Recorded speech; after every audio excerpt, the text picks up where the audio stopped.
Қайырлы күн, оқырмандарым. Мен дейтін осенний салат жасадым. Соны сіздермен бөлісейін дедім. Менде мына жерде баклажан, сәбіз, пияз. Мынаны жасап жатсам, мен шалым сырттан жүгіріп барып, есіктің алдына Розагүлден дейтін гүл әкеліп беріп жатыр ғой. Маған айтады ғой, күшті андай немен, настроениемен жаса салатыңды дейтін, ертең атылып кетпесін деп. Маған мотивация беріп жатыр ғой. Рахмет жаным деп жатырмын. Гүлімді, роза гүлімді иіскеп алдым да ары қарай шаруама кірістім. Мына жерде пияз бар, сәбіз бар, мына жерде капуста бар, 40 қабат. Содан кейін мына жерде мен помидорды блендерден өткізіп, осылай салайын деп шештім. Себебі помидорды андай қабығымен салғанда ол болмайды. Мынандай басындағы мусорларын бәрін түгел алып тастадым. Сіздерге де алып тастауға кеңес беремін. Одан кейін ол ішінде қарала болып көрініп тұрғанда ол тағы да болмайды.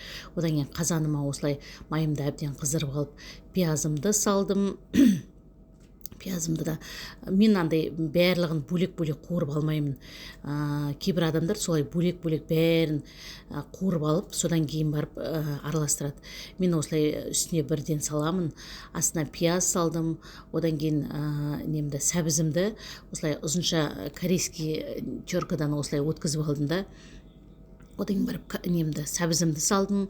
Содан кейін барып кәді дейді ғой, бұл не ғой, баклажан. Бұны мен жарты сағатқа тұз суға салып алдым. Бойында ғана ащылық бар ғой, горечь, сол кетсін деп. Содан кейін барып соны дуршлагпен сүзіп осылай салып жатырмын. Жалпы енді әркім әрқалай жасайды, мен өзім осылай жасағанды ұнатамын. Одан кейін мына жерде мен бір бұқтыртып алдым. Мына жерде кішкене басылды. Одан кейін бардым да үстіне тәтті бұрышты салдым.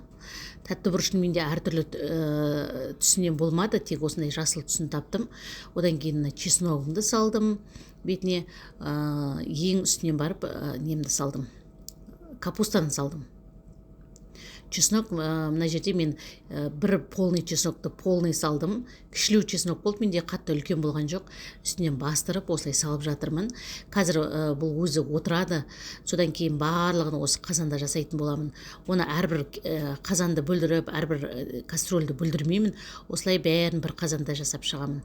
Одан кейін барып үстіне тұз салдым. Тұздың ішінде менде қара бұрыш араласқан, соны бірден салып жібердім екеуін.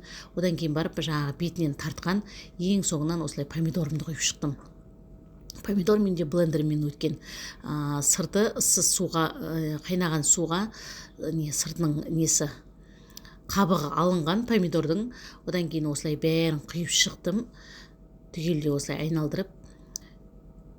Менде мына жерде 2 килоның үстінде помидор болды.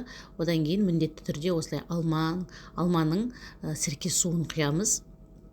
Менде қазан үлкен болғандықтан осылай 3 ас қасық алма сірке суын құйдым. Менде сақылдап қайнады салатым. Одан кейін барып қайнап болғаннан кейін осылай жабуға дайын салаттарым. Енді банкаларымның бәрін жуып, стерилизациялап, қақпағын, банканы бәрін.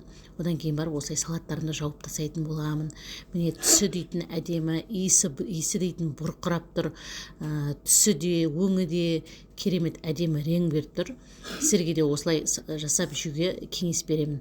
Ал біздерге ас болсын. Баршаңызға көп рахмет. Лайк басып, маған тіркеліп кетіңіздер.